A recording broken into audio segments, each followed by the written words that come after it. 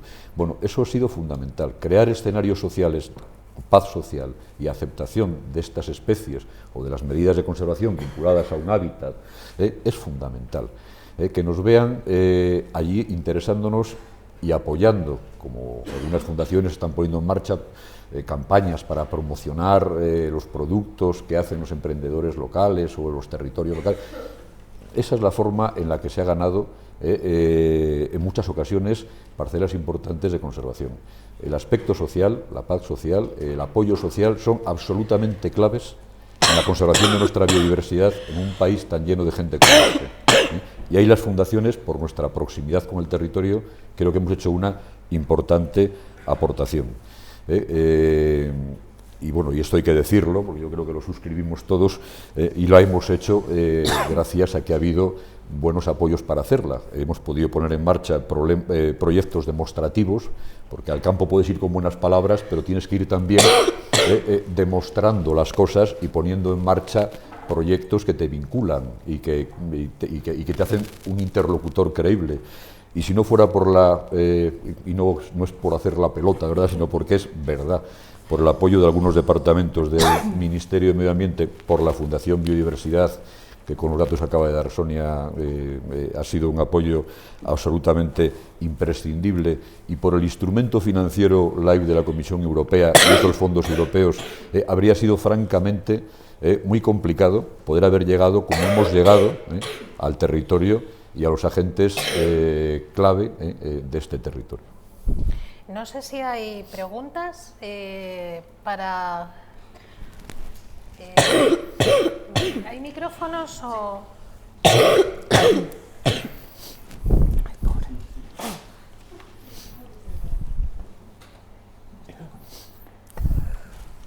Y ahí estaban también levantando.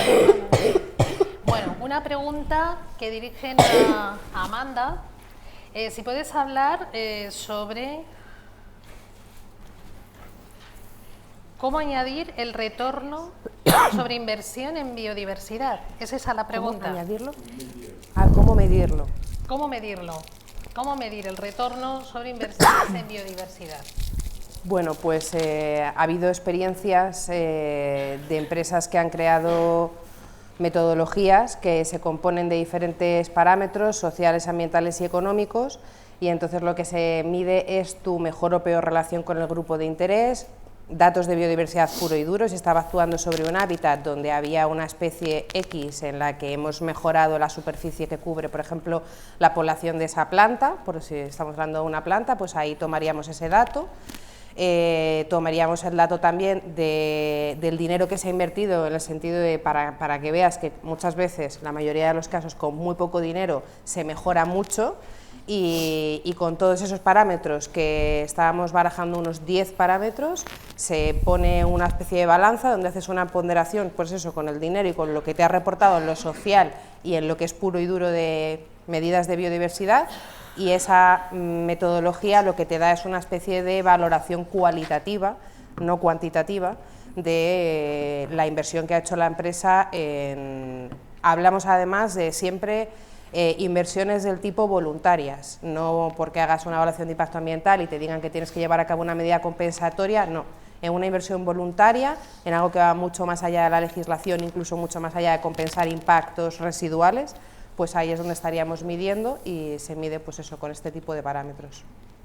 Christopher también dirige otra pregunta, a nadie en concreto, no sé quién coge el relevo. Pregunta si en los países anglosajones las fundaciones se centran en el público, en las personas, para su captación de fondos. Aquí se habla mucho más de ministerios o de programas comunitarios como el LIFE. ¿Cómo podemos hacer que el público apoye más con donaciones nuestras fundaciones? Bueno, ¿Quién responde? Si lo supiéramos. Realmente eso es un poco lo que hablábamos antes, ¿no? Porque en el norte de Europa, yo hablaba con un inglés una vez, que una alemana sentado aquí, me decía que la palabra picaresca no existía traducción en ningún idioma más que aquí, ¿no? Y yo creo que con esto pasa lo mismo. De momento tenemos que trabajar mucho la participación ciudadana en general. O sea, igual en estos últimos años sí que se está moviendo más, pero no hemos llegado todavía al grado de implicación en el que seamos capaces de darnos cuenta que con nuestro día a día diario, siendo socios de algo, la sociedad iría mucho mejor, ¿no? Y eso es un reto que tenemos que trabajar, pero no mucho, muchísimo. De hecho, una cuestión vinculada a esa es que en el norte de Europa, no solo con la sociedad civil en general, las administraciones, en Holanda, por ejemplo, castellanizo el nombre de esta entidad, Natur Monumentum, gestiona más espacios naturales que el propio gobierno. Y el gobierno directamente no tiene ese celo como aquí, tanto regionales como nacional, de llevarlo todo, de acaparar. No quieren vivir para sí mismos, o sea, generar actividades para sí mismos, sino delegar. Y esa delegación se la da a la administración porque la sociedad le obliga a que se la dé. O sea, yo no quiero que tú gestiones ese espacio natural, no quiero que lo gestione tal fundación o tal ONG. Y eso se hace porque el poder que tiene la sociedad es muy alto gracias a que tiene muchos socios. Esta asociación tiene 1 millón de socios. En Inglaterra hablamos de muchas que tienen 1 millón de socios. En España la que más tiene creo que es Amnistía Internacional, tiene 250.000, Greenpeace 100.000, y luego pasamos a ADENA y la CEO, que deben tener como 10.000, 15.000. Nosotros todos juntos estamos 100.000. Pero fíjate el abismo que hay ahí, ¿no? O sea, es que eso me parece vital, ¿no? Y es la clave que decía Sonia de comunicación, de saber llevar el trabajo hasta el final y que la gente lo conozca, ¿no? Nosotros, por ejemplo, la entidad que yo represento, si alguno se ha de meter en la página web, pues que no sé, la entidad que representa la Fundación Oxígeno, no tenemos página web porque no tenemos capacidad de renovarla. Y un día dijimos, vamos a cambiarla, en 3 meses está. No está. Eso es un error brutal. Y eso está pasando en todos, ¿no? Ese fortalecimiento de la sociedad civil, vamos. Yo si me dejas aportar, porque sí. En CONAMA estuvimos discutiendo largo y tendido de esto, es que hemos metido mucho la pata a la hora de comunicar estos conceptos, porque como es un tema sensible, por así decirlo, hacerlo muy comprensible para todo el mundo hace que pierdamos el valor técnico, y entonces los expertos en biodiversidad no quieren que hagamos muy digerible el mensaje, porque tan digerible es que estás perdiendo la calidad técnica. Ahí ya tenemos un problema, y la ciencia muchas veces no está sabiendo llegar con sus mensajes. Y no es que no sepamos lo que decíamos antes, ¿no? Que se pierden miles de millones de euros anualmente al perder los servicios de los ecosistemas, por ejemplo la polinización, que ya con eso yo creo que todos lo tenemos muy claro, ¿no? Es que no sabemos trasladar el mensaje. Y luego además, hasta ahora hemos sido muy negativos, esto se ha estudiado mucho, y como somos negativos generamos apatía. Pues estamos perdiendo todos los años miles de especies. ¿Yo qué voy a hacer si soy un pobre ciudadano?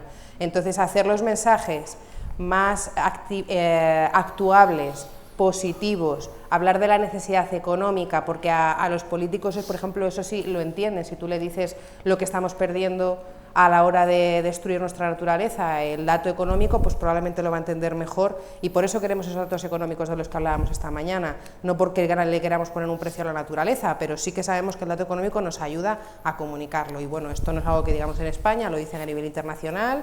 El estudio de la economía de los ecosistemas y de la biodiversidad en Europa, el G8+5, es algo que todos hemos asumido. Pero todavía hay un debate moral y ético, si me apuras, de cómo vamos a comunicar esto.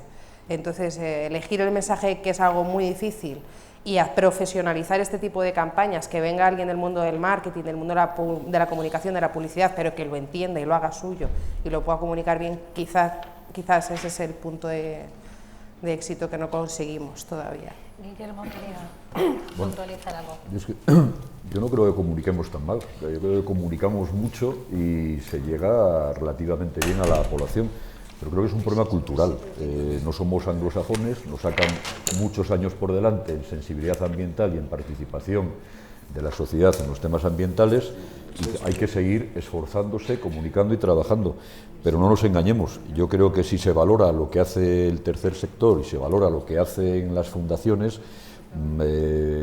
vamos a tener que seguir trabajando y haciendo nuestro trabajo dependiendo mucho del dinero público, europeo, del Estado, en menor medida de las comunidades por sus situaciones económicas, afortunadamente y cada vez con mayor fuerza, pues de las empresas que se están implicando con fuerza y cada vez más en apoyar, aparte de suscribir buenas prácticas, en apoyar el trabajo de las fundaciones de unas y de otras. Vamos a tener que seguir dependiendo de los apoyos de empresas y los apoyos del dinero público. Por eso a mí me agrada mucho conocer lo que he oído a Guillermina esta mañana, lo que ya conocíamos de la reunión que recientemente ha tenido la AFN con representantes del Ministerio, bueno, que va a haber vías de diálogo para buscar, valorando el trabajo que hacemos las fundaciones, para buscar mejores marcos para que podamos seguir desarrollándolo.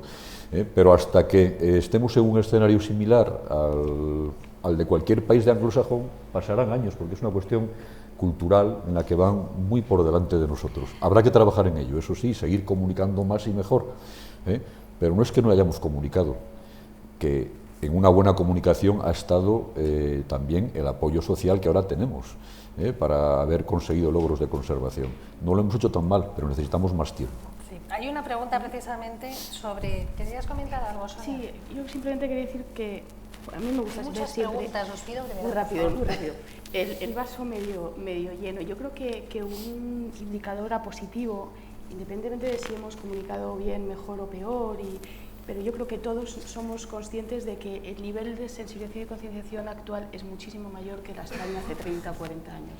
Los que tenéis hijos, yo escucho a los niños y adolescentes hablar de términos ambientales que a mí en EGB no me los había enseñado absolutamente nadie. Lleváis muchos años todos en este asunto de medio ambiente. ¿Cómo ha cambiado esto? Y ahí, en el caso de la infancia y la juventud, yo creo que es palpable y evidente, aunque sea solo por la terminología. A mí un niño de 7 años me hablaba de un lixiviado. Yo decía, madre mía, yo a su edad no tenía ni idea de lo que era un lixiviado. Pero independientemente de eso, también hay indicadores que demuestran cómo hay cambios, ¿no? Por ponernos un ejemplo, hace 2 años lanzamos la iniciativa española Empresa de Biodiversidad para colaborar con las grandes empresas y vinieron 15 presidentes de las empresas del IBEX 35 que firmaron un pacto por la biodiversidad. Eso solo en sí mismo ya es un indicador, porque hace 30 años ni te imaginabas a presidentes de grandes empresas españolas ni siquiera verbalizando la palabra biodiversidad. Así que por ver y por mirar en positivo los cambios, y yo creo que sí que estamos en una sociedad cambiante, nos queda muchísimo para llegar a Alemania o a los países escandinavos, pero sí que estamos en la línea, y oye, a lo mejor es que es nuestra Mediterranean Way, nuestra Mediterránea. El gen mediterráneo. Pregunta alguien de la sala, dice, se detecta un problema en la comunicación y divulgación en medio ambiente. También se ha hablado de fundaciones donantes. ¿Se plantean las fundaciones financiar proyectos divulgativos desarrollados por empresas que están centradas en la transferencia del conocimiento o solo hacen comunicación y divulgación por sus medios? Si tuviéramos más medios, sin duda contrataríamos a empresas para hacerlo, pero con los medios que tenemos, que tienen que distribuirse en los frentes que tenemos abiertos de trabajo, les destinamos esencialmente a esto. Pero yo creo que todas, de alguna manera, cuidamos la comunicación. Insisto en ello, yo lo considero que es esencial. Hombre, también nosotros con el oso es cierto que hay especies que te facilitan mucho comunicar, animales muy queridos socialmente, pues es muy difícil no poder hablar de ellos en los medios o en el ámbito que sea necesario, pero sin bajar la guardia y continuando con todos los esfuerzos de comunicación, estando todos de acuerdo que son fundamentales, creo que hacemos unos y otros y unos bastante en comunicación. Claro que sería lo ideal tener una estructura todavía mucho más profesionalizada de lo que tenemos, pero los dineros llegan para tener estructuras justas que abordan con la mayor calidad posible muchos ámbitos, y verdaderamente no creo que las fundaciones que formamos parte de AFN nos podamos permitir lujos de contratar. Como AFN igual sí, pero las asociaciones en sí no podemos llegar a ello. Sería ideal, pero es complicado. Pregunta Marta Ortiz Arce, del Centro de Educación Ambiental Naturalcalá, de Alcalá de Henares, y pregunta 2 cuestiones que tienen relación con esto. ¿Qué fundaciones trabajan principalmente en temas de divulgación, sensibilización y o educación ambiental? Y por otra parte también pregunta ¿qué fundaciones trabajan para conservar la ganadería sostenible en nuestros montes? Sobre la primera pregunta, creo que todas, independientemente del tema objeto principal, ¿no? Hacemos muchísima divulgación. Ay, perdón, el tercer micrófono. Ahora sí. ¿Ahora sí me oye? No. Cuarto. Bueno, como soy de Atapuerca, puedo hablar en el más alto, si lo llevas a ver. Puedo repetir todo lo que he dicho toda la mañana, si no me habéis escuchado. Nos quedan 5 minutos. Bueno, brevemente, creo que todas hacemos muchísima educación ambiental y divulgación ambiental. Todas, absolutamente todas, cada uno en su tema, porque cuando se habla del oso, del lince o de los humedales en La Mancha, no se está hablando del oso, del lince o de los humedales, se está hablando de cambio climático, de gestión del agua, de gestión de hábitat, de población, de muchas cosas, ¿no? Y en el caso nuestro, pero también estarían aquí las 540 entidades que hablaba antes Javier, fundaciones que trabajan en temas medioambientales, así que hay muchas fundaciones, el caso de la que yo dirijo, que prácticamente nos dedicamos, el 90% de nuestro trabajo es divulgación y educación ambiental única y exclusivamente. O sea, quiero decir que ahí hacemos una labor ingente. O sea, un guarda de la patrulla oso como de la patrulla quebrantahuesos está continuamente haciendo educación y divulgación, con programas establecidos y con su palabra cuando va al campo, ¿no? Quizás que habría que explicar que todas las fundaciones trabajamos por proyectos, porque así es como conseguimos la financiación, y que en el marco de cada proyecto comunicas el objetivo de ese proyecto y tus acciones. Entonces es imposible que hagas un proyecto, yo creo, sin comunicarlo, y a su vez es muy difícil, lo que decía Guillermo, hacer una comunicación muy transversal que no esté vinculada a un proyecto en concreto, porque conseguir la financiación solo para un proyecto de comunicación de la importancia de la biodiversidad, por ejemplo, pues es difícil para una fundación que vaya sola. Como asociación a lo mejor lo podríamos conseguir, y el grupo que yo he comentado antes de Empresas y Biodiversidad, junto con el Ministerio y la Fundación Biodiversidad, la iniciativa española, y luego iré a hablar con el representante de la Asociación Española de Fundaciones, que ha dicho que quiere hacer un trabajo conjunto de comunicación, pues nos podríamos plantear una campaña donde entrásemos todos. Fernando Cámara, de la Fundación TACUS o TAGUS, no sé exactamente, pregunta una cuestión interesante. Todas lo son, pero bueno, esta también, claro. ¿Crees que el estado del bienestar como concepto es defendible en la sociedad actual aplicado al medio ambiente? Y ¿cómo lo ven las fundaciones? Nosotros el enfoque que tenemos en la Fundación Biodiversidad, nuestro objeto está muy claro, la conservación y uso sostenible de la biodiversidad, pero porque entendemos muy claramente que conservar la biodiversidad es importante no solo porque es necesaria para que haya vida en el planeta. La biodiversidad es fundamental para regular los ciclos del agua, el ciclo del clima, para que este planeta azul funcione, sino también porque es absolutamente necesaria para el bienestar social. De la biodiversidad dependen las medicinas, de la biodiversidad depende la energía, de que los ecosistemas funcionen depende la energía. La biodiversidad está en la nevera y está en nuestro botiguín y está en nuestros hogares, y por tanto es absolutamente necesaria para que exista bienestar social. Y por supuesto, sin ecología no hay economía. También necesitamos la biodiversidad. El 40% de la economía mundial depende de que tengamos unos ecosistemas sanos y que funcionen. Así que para nosotros no hay conservación de la biodiversidad como algo ajeno al bienestar social. Está intrínsecamente ligado el bienestar social y el desarrollo económico con la conservación de nuestro capital natural. Y alguien pregunta, alguien que no ha firmado, pero la pregunta es esta: ¿cómo se ven herramientas de conservación como la custodia del territorio desde las fundaciones? Fundamental. Yo creo que es una estrategia que está funcionando muy bien, estamos muy hermanados con las entidades de custodia del territorio y todos lo aplicamos porque es una forma de llegar al territorio como otras, ¿no? Plantar árboles de interés para todo, para el oso incluido, en fincas privadas con el acuerdo del propietario, es implicarle, sensibilizarle y que forme parte de una estrategia de conservación de la biodiversidad. Nos parece una idea y una estrategia de conservación y de implicación de la sociedad en la conservación magnífica. Yo creo que no creo que ninguna fundación no la utilice ahora mismo. Yo creo que la utilizamos todos, algunos con mucha más fuerza que otros, pero en general todos lo tenemos muy claro.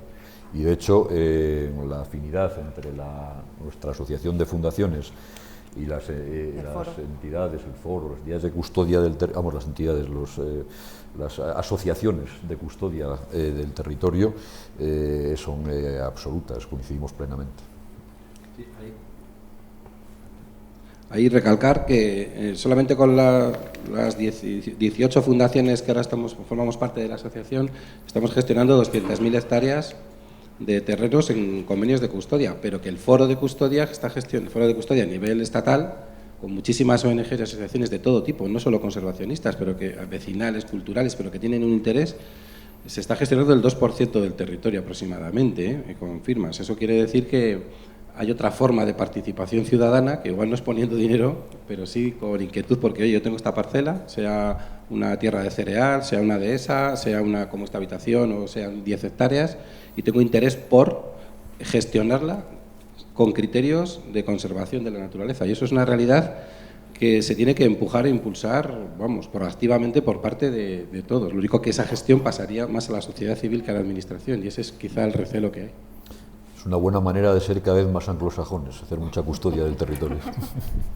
Bueno, pues el tiempo se ha acabado, han pasado 60 minutos volando, no acaba la jornada porque quedan 2 paneles muy interesantes por delante, pero Sonia quería añadir algo antes de despedirnos y agradecer a todos vuestra participación. Adelante. Yo quería cerrar con 2 agradecimientos. Siempre que Guillermo agradece la colaboración de la Fundación, yo siempre religiosamente le respondo lo mismo, y no es por hacer la pelota. Y es que la Fundación Biodiversidad no conseguiría sus objetivos si no fuera gracias al trabajo de las 300 organizaciones con las que podemos colaborar al año, que son organizaciones que conocen el territorio, que conocen la temática en la que trabajan, y nuestro agradecimiento en este sentido siempre es bidireccional, porque no conseguimos conservar la biodiversidad si no es con el trabajo de las organizaciones que estáis en el territorio y que conocéis los sectores a los que dirigir. Y luego, segundo, quería agradecer a los ponentes de esta mesa, ¿no? Yo creo que esta ha sido una jornada, hemos hecho una gestión adaptativa, que es lo que hacemos los que nos dedicamos al medio ambiente, adaptarnos a las circunstancias y a la coyuntura, y las circunstancias y la coyuntura de hoy están marcadas por la nieve y por la fiebre y la tos. Entonces, a Amanda porque ha sustituido a Eduardo, a Roberto porque le hemos hecho hacer doblete las dos veces. Ahí lo has cogido. Bueno, te cambiamos la silla y así parece. Y a Guillermo, que le hemos hecho un atraco a mano armada y que le hemos invitado a compartir con nosotros la mesa. Así que nada, muchísimas gracias por...